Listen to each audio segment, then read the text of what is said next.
A look at Los Angeles Airways, 1947 through 1963. LA Airways started operations on October 1st, 1947 as a suburban inter-connecting feeder service.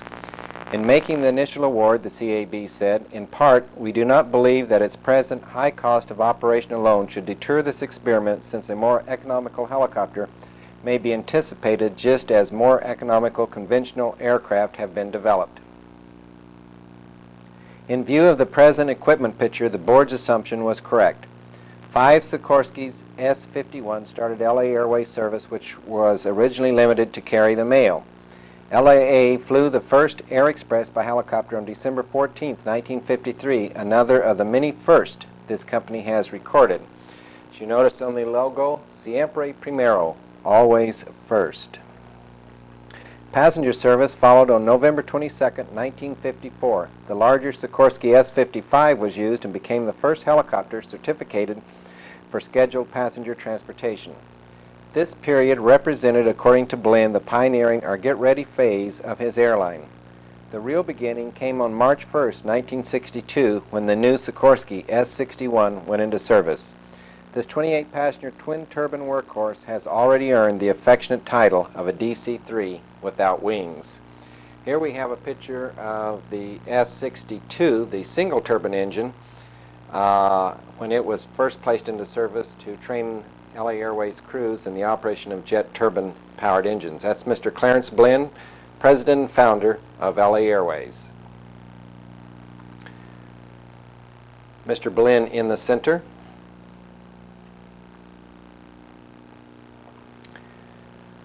As most of you know, I started my airline career with Los Angeles Airways. When I was in high school, I took a course with Weaver Airline School and launched my career with the airlines with Los Angeles Airways. Mr. Blinn had a firm rule that no one could be hired until they'd had an executive interview with him. And so I left Kansas City before graduating from the airline school. I had about 2 or 3 days to go with 2 appointments for interviews, one in Los Angeles with Los Angeles Airways and another in San Francisco with San Francisco-Oakland Helicopter. I didn't know that San Francisco-Oakland Helicopter had, the executives had started with LA Airways and had broken away to start their own helicopter airline in San Francisco. Dick Epping, the station manager of Los Angeles International Airport, interviewed me and said, yes, I'd like to start, but you must have an interview with the president of the company. So I had my interview with Mr. Blinn, and he says, well, I can't really put you on as a ticket agent. However, you come back in 3 days, I have an interview with a man named Bob Hubley, and he's our passenger traffic manager, and I'm sure he can find a spot for you. And I told him, well, I'm running a little low on finances. I really can't afford to stick around another 2 or 3 days. I have an interview up in San Francisco. So he says, well, I'll tell you what. He says, if this guy Hubley doesn't hire you, he says, I'll pay for your lodging. So I says, well, what do I have to lose? I'll be back Friday. So I came back and had my interview with Bob Hubley on Friday, and I started out as a traffic representative. These photographs we've been looking at are pictures Bob Hubley took before I started working with Los Angeles Airways. They were various shots of our heliports. As you can see, they were very primitive in nature. This was our first operation in Disneyland, and this is where we spent many, many years. And here's the arrival of the Sikorsky S-61. This photograph was taken the second day after we took delivery. Nice, beautiful, clear day. This photograph's hung on the wall for too many years and has faded. This is outside United's Terminal 7, and this is the tram service that would come by and pick up our passengers. So our Los Angeles Airways bag tags. And here's a first day mail cover sent from LA International to San Bernardino. Back side of our ticket stock, annual passes.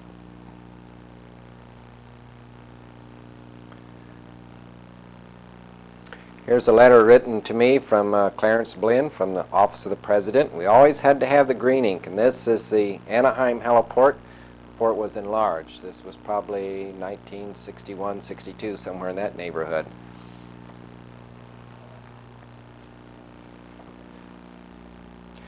In the 1964 air transport world, we had a 3-page article, and it was entitled, "That's Me in My First Uniform," and here is Richard Burton getting off the helicopter with Liz and Mike Minear, of course. This was a billboard that we had in the San Fernando Valley. That's our schedule and our route system. This was after the introduction of the Twin Otter. And here's a better photograph of the S-61, put out by a little pamphlet put out by Sikorsky. Here's the article I'm going to read to you now. Pioneering is over for LAA with introduction of Sikorsky S-61.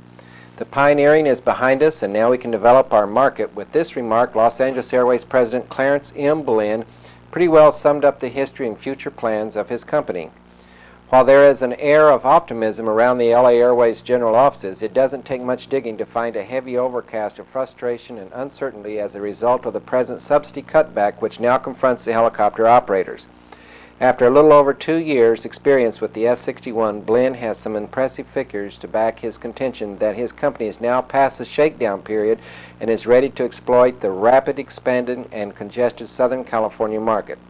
For the point of this discussion, LAA's fleet consists of 4 S-61s with another scheduled for delivery in April of '65. During this 2-year period, a great deal of time was spent on modifications and maintenance procedures which have been of considerable value to the military. The problems facing Los Angeles Airways as 1964 fades out are staggering. A temporary certificate of public convenience and necessity that expires on December 31st, 1964, some outspoken critics of all helicopter operators in Congress, and a big question mark as to what the CAB will do about the subsidy question in the months ahead.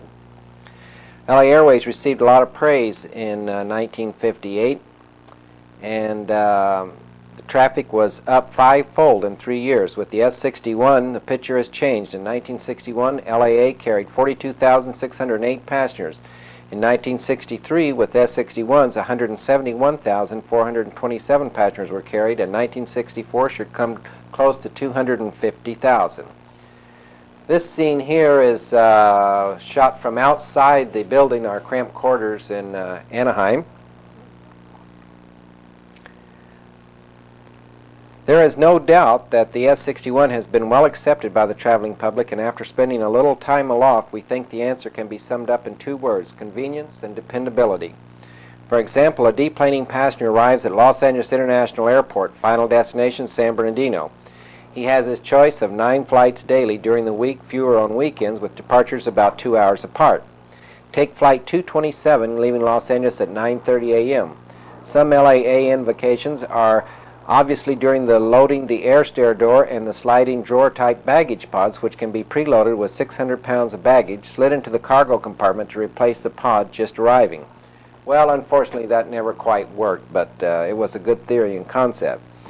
When the flight is called, 28 passengers board and fasten themselves in comfortable side-by-side seats. A neat young man, a combination ramp agent and flight attendant, closes the air stair door and the flight is ready to go.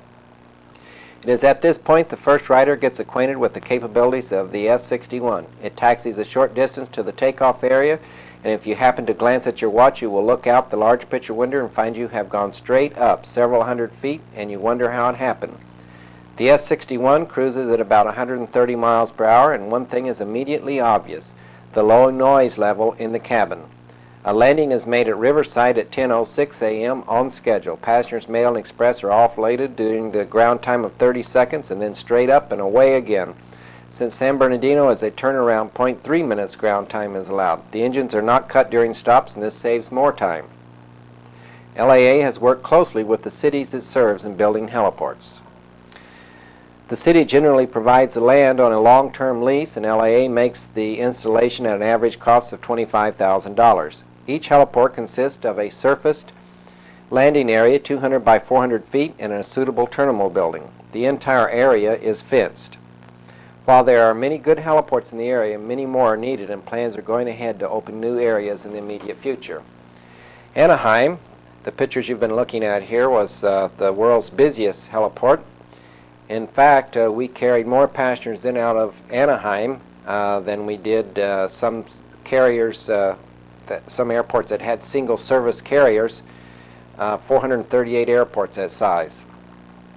We're viewing now the funeral of Jack Dupies, pilot of the first helicopter that crashed. Here we have a helicopter flyby.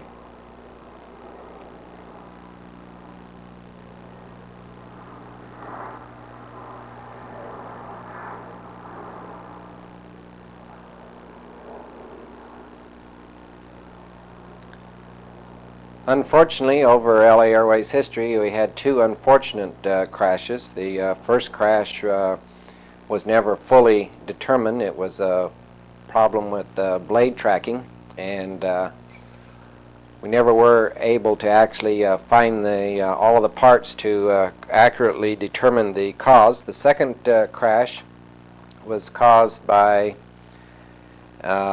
due to lack of shot pinning one of the pins that holds in the helicopter blades, and it threw a rotor blade. So of course with the rotor blade thrown, there's not much chance of an aircraft landing. This is a scene in Anaheim of our two-ship operation. Looks like a real drizzly morning. This is the cockpit of the S-61 looking out towards the Disneyland Hotel.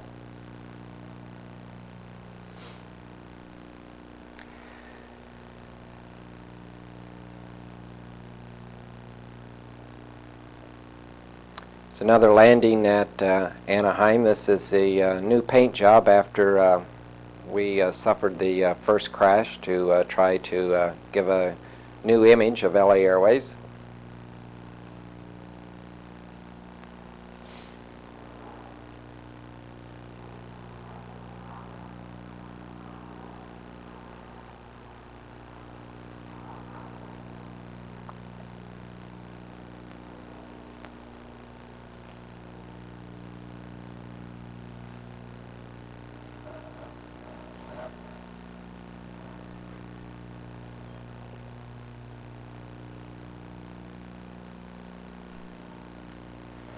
Here we go, off to LA International.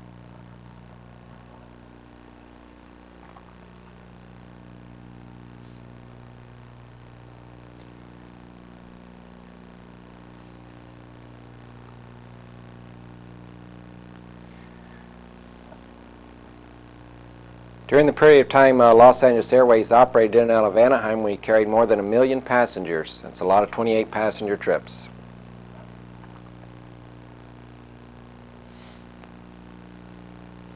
Some of the trips were turnarounds. They just came in from LA and turned around. Other trips extended on to Newport Beach. Here we have the operation of LA Airways at Newport Beach and President Nixon's Marine One helicopter. LA Airways tried for many years to get an instrument landing approach into Newport Beach.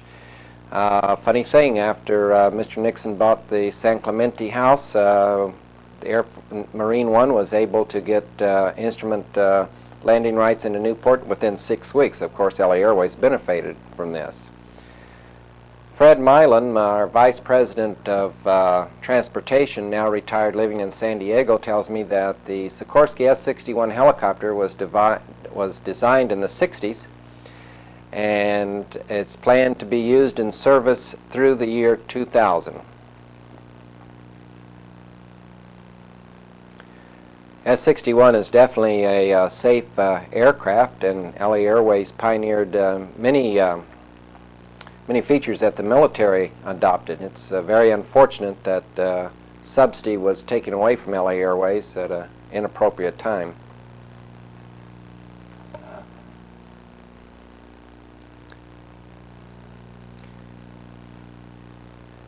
To show you how the S-61 is still in use today, we're going to switch now to President Reagan's recent departure from Washington.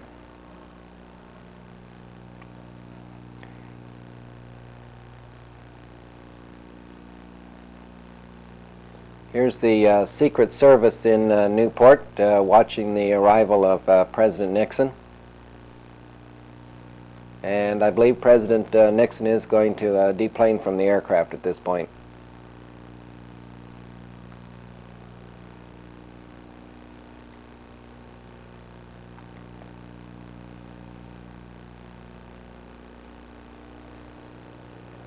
And there's Mr. Nixon.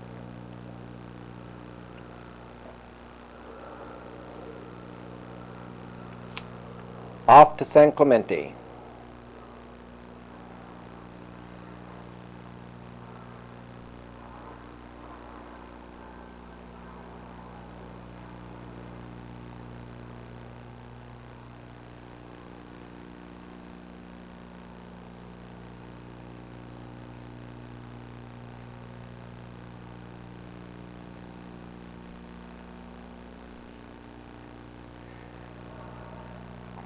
We never really knew Mr. Nixon's schedule, President Nixon then, and unfortunately he always seemed to come in when we had a scheduled trip to come in, and our helicopter had to circle, of course, and wait for Nixon's to leave.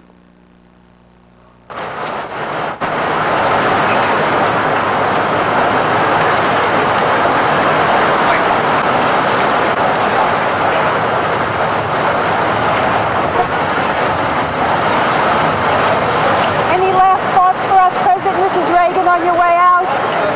Any last thoughts for us as you go out today? Just carry on. What's next?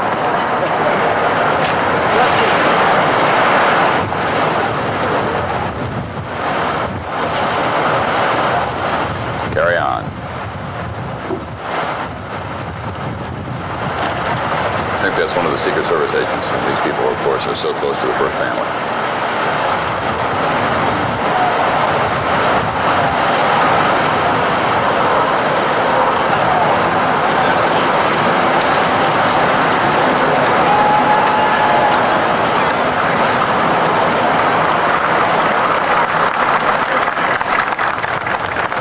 Nice moment, an exchange of salutes from these two men. Roughly this former president. We've got to keep changing all these designations.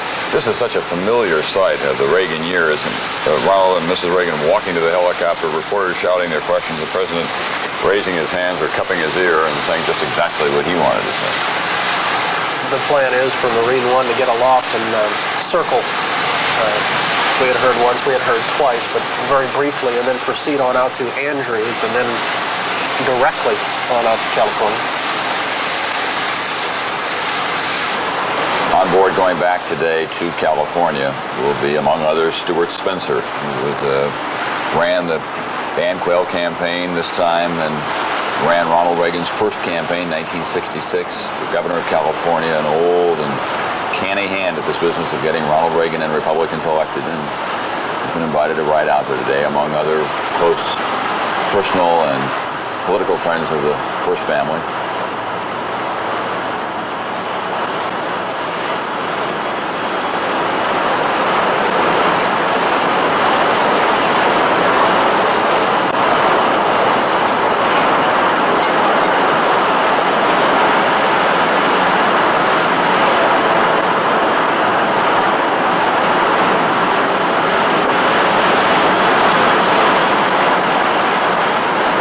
Whether Ronald Reagan will, as he promises, speak out about some issues that he feels strongly about. The line item veto for presidents of the United States. He thinks that a president ought to be able to go into a budget and say, I don't like that, I'm going to veto it, and you're going to have to override it. Also the 22nd Amendment. I was going to say, limiting a president to 2 terms, it's always been his conviction that the American people should be able to elect whoever they want for as many times as they want.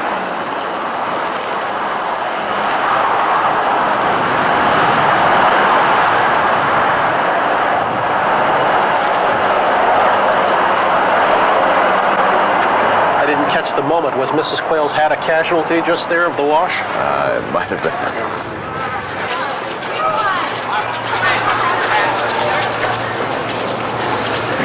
Ronald Reagan circles the nation ways, but he's also looking down on a city in which the problem of the homeless is visible to every visitor here, where in too many neighborhoods there is far too much violence, almost all of it drug-related. Many of the street corners in the poor neighborhoods, little more than open-air markets for crack and cocaine and hard drugs. It's a city of contradictions, as we say, of triumphs and achievements, disappointments, but also failures. As he rides off, a little bit of foreign reaction. Pravda on Ronald Reagan's leaving credits him with becoming more of a realist in his terms. The Japan Times, we are told, calls him a man of the decade. And the other end of the spectrum, too, in Nicaragua, they're planning street parties to celebrate his departure.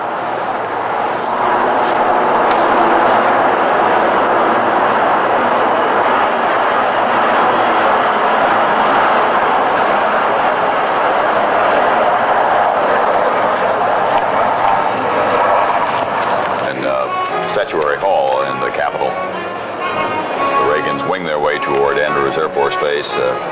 Joe Cocker, among others. He's a pretty good player. Yeah. Again, the aircraft is Air Force One, but it has a special designation for this flight, Special Air Mission, designated SAM, which will carry the President and former President and Mrs. Reagan and a small party. And we can see Marine One. It's about 45 minutes by car to Andrews Air Force Base, just outside of Washington, as you know. We don't want to miss a moment of that, but just before it lands, let's see if we can get in some more letters to President Reagan from some of the youngsters that we had asked to pass a message along. These are some of his going away notes.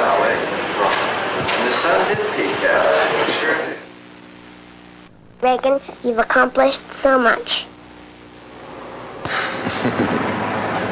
And Ronald Reagan is about to bid farewell to Washington, D.C. That's the helicopter that has borne him and Mrs. Reagan in a final tour of the Capitol from the air. Now they're at Andrews Air Force Base, about to get on the airplane that will take them back to California 8 years after they arrived here, to a good deal of skepticism from the political establishment. People who still have real disputes with the way Ronald Reagan went about his business and what he was able to do, but they will all concede that he did touch the hearts, certainly the voting hands of the American public in a way that few other presidents in this century have. He goes out with a 64% approval rating, which is quite extraordinary. And kept his hair. And he kept his hair. I couldn't let that one pass. You've accomplished more than most people, and you still have your hair. I have been covering Ronald Reagan since 1966, and people always say to me, he's got to dye his hair, and he's got to wear makeup. But the fact is, on close examination, on a number of occasions, I can tell you, I don't believe that. I think that is the color of Ronald Reagan's hair, and if you look at Moon Reagan's head of hair, it's the same thing, and he's a couple of years older than Ronald Reagan. That is his brother Neil. I mean, they healthy genes in that regard. He told me the other day that he's been working out on the Nautilus machines as well, and he really is in rock solid shape. Out at Andrews Air Force Base as the President arrives on Marine One is correspondent Tom Pettit. Tom? Brian, Marine One has landed here, bringing Mr. and Mrs. Reagan, the former President and the former First Lady, for their final departure from Andrews Air Force Base. This airport outside Washington, where they embarked on so many historic trips to China, to Europe, to the beaches of Normandy. And now, as they say, Mr. Reagan goes to California. This will be a very low-key ceremony here at the airport. There's a crowd of a few neighbors from around Andrews Air Force Base, mostly the families of military servicemen. We have a Marine Corps band. We have some troops representing all the various military agencies. And Mr. Reagan will review them. This will be his final walk from Marine One to what was called Air Force One, and is for this trip called Executive One.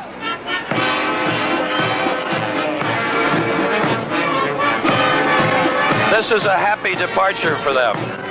It may be the first happy departure for an ex-president in some years. After all, President Carter left in defeat, President Ford left in defeat, President Nixon left in disgrace, and so did President Johnson. So this is unusual in recent American history for there to be a happy celebration for an outgoing President of the United States who has served 2 full terms.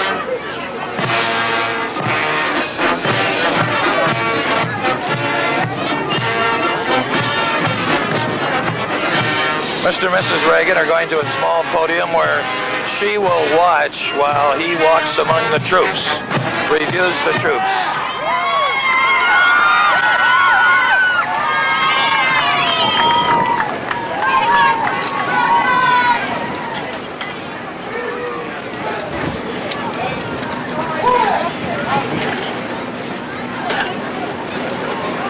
It was here the other day that the president had a very emotional farewell from all the branches of the military. In fact, he said at the conclusion, "I think I'm going to cry."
I think they're cold.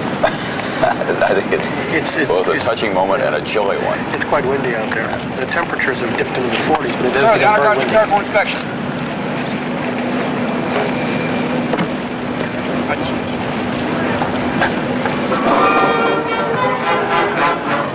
Now the former president will review the troops after what I've always thought was one of the most stirring sights in Washington. Air Force One standing out against a dark gray sky, a military band playing the Star-Spangled Banner, and little flags waving. It's just marvelous. And this is a moment in American history because we're watching a phenomenon known as Ronald Reagan say goodbye to the nation's capital. Each of the services has been represented here by a small detachment. Marine Corps Band.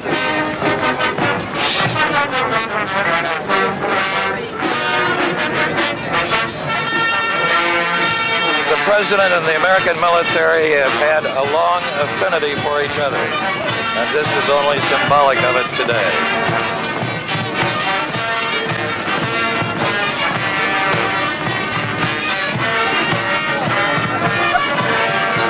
He is, so far as we know, the only modern American president to use the military salute.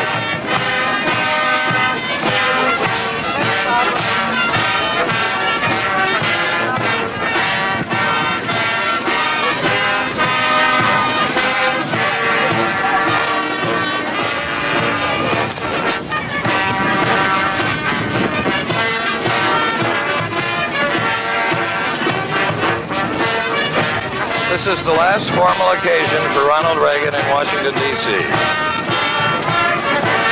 ending the 8 years of the Reagan era. Now he's going to return to the small platform to rejoin Mrs. Reagan. Then they will board the plane for the 5-hour trip to Los Angeles, where as private citizens they will go home tonight in Bel Air, California. Get a better shot.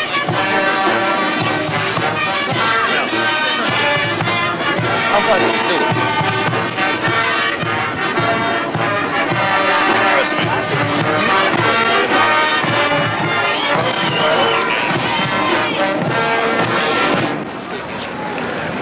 Yes, sir.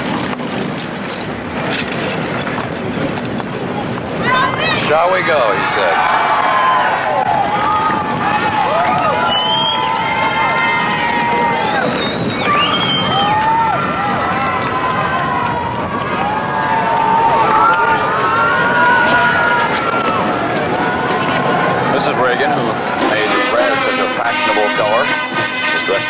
as she leaves today. In fact, women reporters at the White House took to wearing red at news conferences because they thought that the president would spot them more readily, and in fact he did. It got to be kind of an inside joke.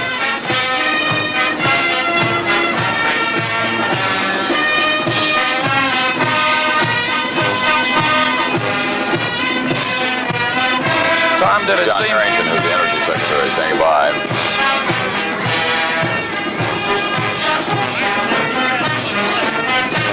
King Charles Terrier, is that what they're called? Maureen Reagan was saying this morning what the dogs are going to miss most when they go into retirement is the big lawn. Yeah. Look out the backyard and wonder what happened.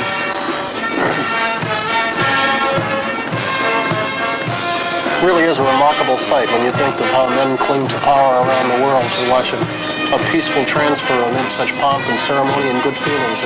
It's quite remarkable.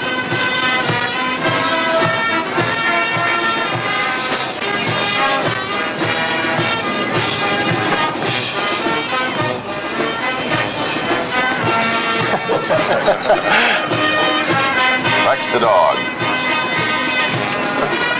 Kingly name for a dog that has lived in the kingly way. We're going to get a lot of dogs in the White House very soon, right? And I do believe the Bush's dog is Bush puppy.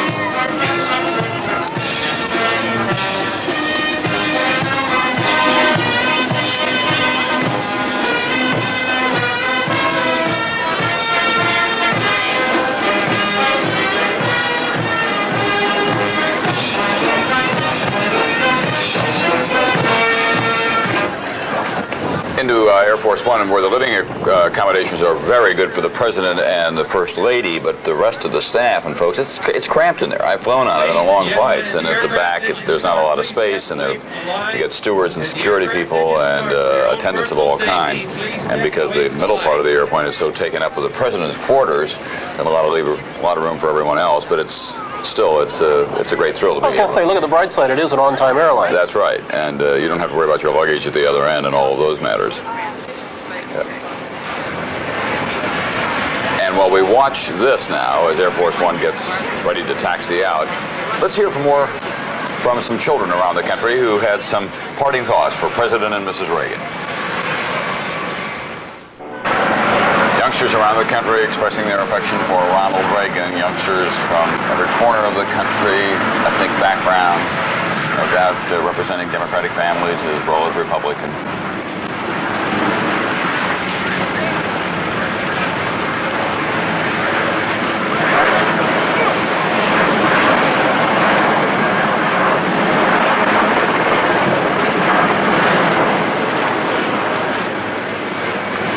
Waiting for them to close the door on Air Force One, not quite closing the door on the Reagan years, but and that's it. And it will be left. Always a majestic shot, as Tom Pettit indicated a few moments ago. This plane that has circled the globe, searched the various missions of President and Mrs. Reagan, and it is the plane as well that will carry George Bush, and we expect him to be a traveling president almost instantly. He has already said that he'll go February 24th to the funeral. They worry that it might get in the way of George Bush, and they think that that may not be fair. Mm-hmm. They think that George Bush should have his own agenda for a time.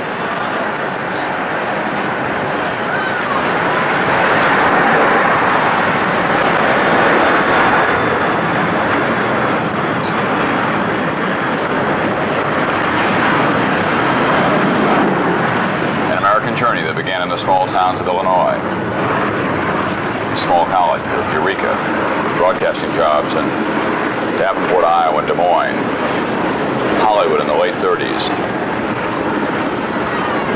then television and politics in the grandest way possible. 2 terms as governor of California, 2 terms as president of the United States.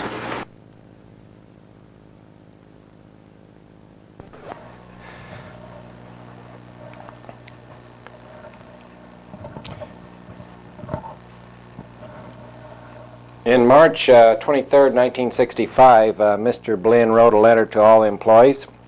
The editorials attached are self-explanatory and should be of interest to everyone. Moreover, in my opinion, they reflect the facts accurately.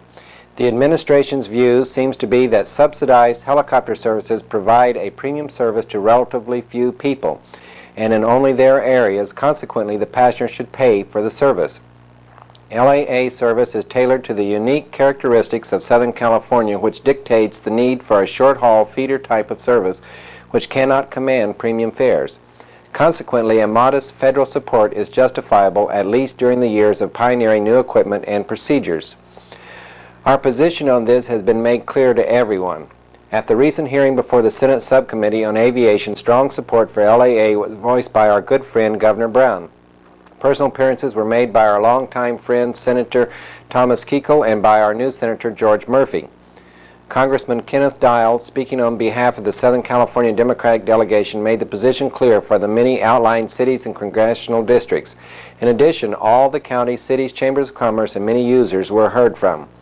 Senator Maroney made it clear that if all three of the operators made their views known, as Mr. Dial did, this could represent 25% of the House of Representatives, which in my opinion could have a determinative effect if coupled with the many cities and areas not now receiving service, but who were known to feel that their needs are not being considered adequately by the CAB. After the two crashes, and to compete with the service that the air commuter services that started up, LA Airways inaugurated a Twin Otter service. And after the demise of LA Airways in October 7th, 1970, I worked for some time in the electronics industry, and then accepted a position with Golden West Airlines. I commuted for 6 months to Ontario, and then spent 22 days trying to refurbish the Anaheim heliport. I think we did a real good job of giving Anaheim a new look. Here's a picture of Golden West operating LA Airways Sikorsky S-61s in and out of Anaheim. In October 1st, 1970, Mr. Blinn wrote a letter to the stockholders saying that your management regrets to advise that Mr. Howard Hughes has failed to meet his commitment to purchase the assets of LAA at a price which would net $8 per share to the stockholders. Hughes first approached your management to purchase the assets of LAA in the fall of 1968. A proposal was tendered and conditionally accepted. Hughes subsequently requested that the transaction be temporarily held in abeyance until certain other matters had been consummated by Hughes. That's a picture of Miss Anaheim and one of Golden West flight attendants. And here again, we still had our two-ship operation. These photographs have been submitted by Byron LeComte. Here's another view of Anaheim, and here's a view of the flight attendants. Continuing, in May of 1970, Hughes affirmed his agreement to purchase the assets of LAA. Written evidence of the agreement was drawn up by the parties which set forth the terms and conditions of the purchase of the assets of LAA by Hughes or an entity controlled by him. The CAB was advised that Hughes and LAA had reached an agreement that approval of a loan of $4 million to be made by Hughes to LAA would be sought forthwith because of the critical financial condition of LAA, and that coupled with this request would also be a request for approval of the CAB of the acquisition of the assets of LAA by Hughes. Thereafter, counsel for LAA, at the request of Hughes' attorney, met with the executive officers of both United Airlines and American Airlines and obtained their consent for a waiver of certain rights to stock of LAA under their loan agreements with LAA. An announcement of the purchase of the assets of LAA by Hughes was then jointly prepared for publication. On May 25th, Hughes requested that the announcement be withheld for 24 hours pending determination of the amount and character of a supersedes bond to be set on Hughes' appeal of the TWA judgment in a New York federal court. After repeated inquiries by your management, Hughes has not consented to public release of the announcement nor signed the documentary evidence of his agreement to purchase the assets of LAA. As of the date of this letter, Hughes has refused to meet his commitments to LAA and its stockholders, and consequently your board of directors has instructed counsel to take appropriate legal action against Hughes to recover all damages sustained by LAA and its stockholders. Additionally, your board of directors and your president are presently of the opinion that the company will have to file a petition for reorganization under Chapter 10 of the Bankruptcy Act within the next week. Of course, we intended to continue operations under Chapter 10. However, on October the 20th, a letter was issued to the stockholders and employees of Los Angeles Airways Incorporated stating, on October 7, 1970, your company was ordered to suspend operations by the receiver in bankruptcy appointed by the Federal District Court. Despite this, it is the firm resolve of management and employees to continue to provide Southern California with an effective commuter feeder airline, and with your assistance, this can be accomplished.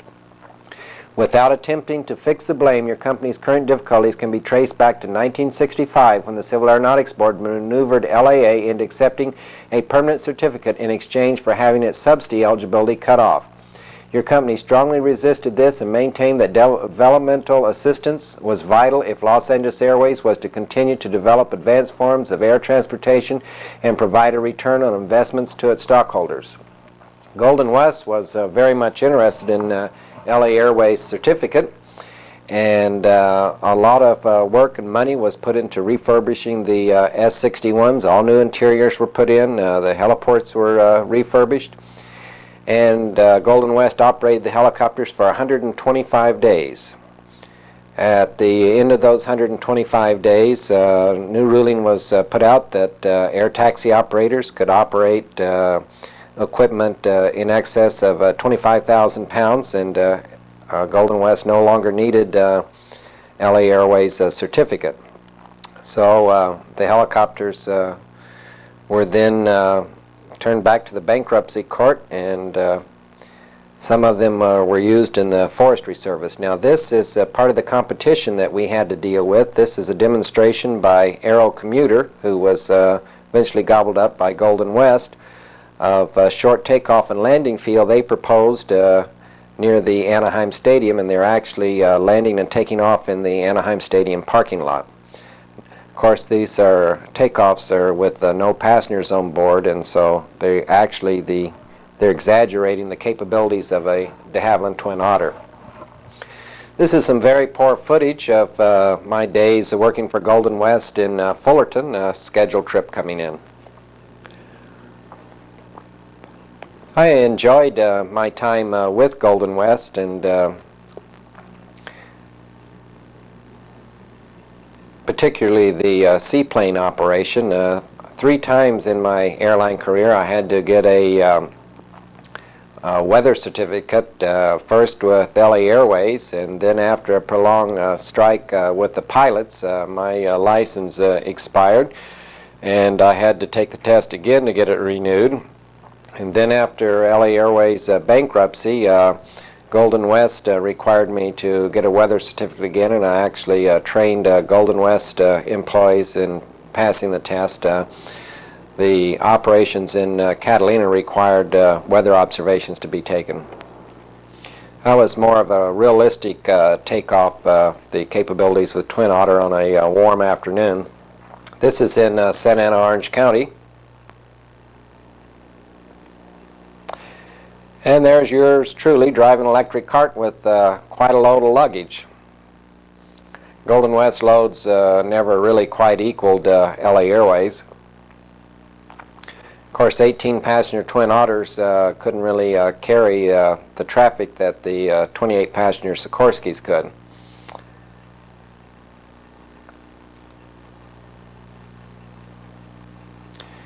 Twin Otter was very limited in irregular operations. I can remember working in Ontario one Christmas Eve, worked many flights, and they all came in with full loads of passengers and no luggage. It was one miserable Christmas season.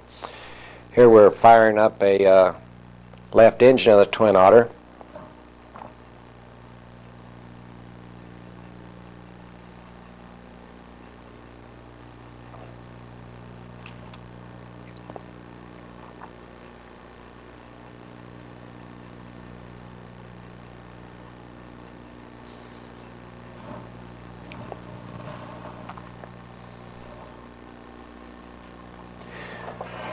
Bob Hubley, LA Airways Vice President of Sales, was one of the first to obtain joint fares with various airlines. Our first agreement was with United Airlines, and it was a real breakthrough in developing additional revenue from the connecting carriers. 94% of LA Airways traffic was interline traffic.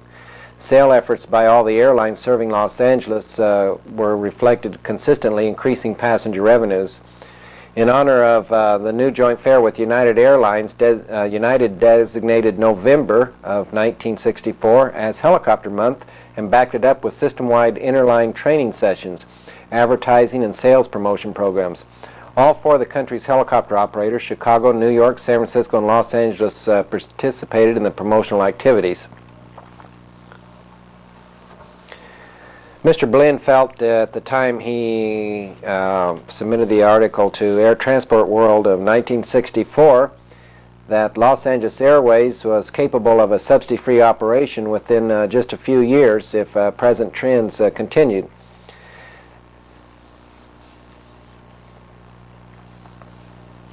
LA Airways did a lot of work for NASA, and Boyd Kesselring, I hope, will be able to submit some photographs or some information anyway on the work LA Airways did with NASA. This is some very poor film footage of Golden West seaplane operation. LA Airways had applied for service to Catalina with a heliport. If LA Airways had been able to work out all the details with Catalina Island Company, who has very strict control of the island, we could have carried tremendous loads to and from Catalina. This shot was probably a pretty rare shot that won't see ever again. This was while I was working for Golden West. This is Hughes Air West, who was my next employer after leaving Golden West. This is a picture of one of their Fairchild F-27s, which goes back to some of Hughes Air West predecessor companies. This is probably an old Bonanza Fairchild. Hughes Air West was a combination of Pacific Airlines, Bonanza, and West Coast Airlines.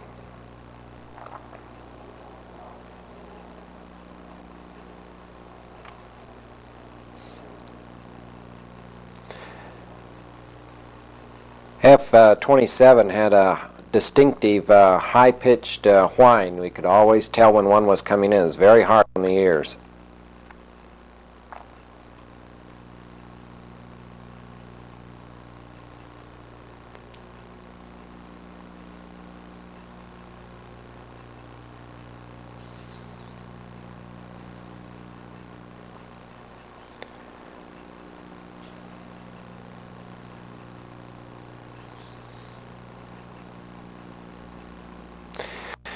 And here's some more very bad footage of operations of the Twin Otter in Orange County.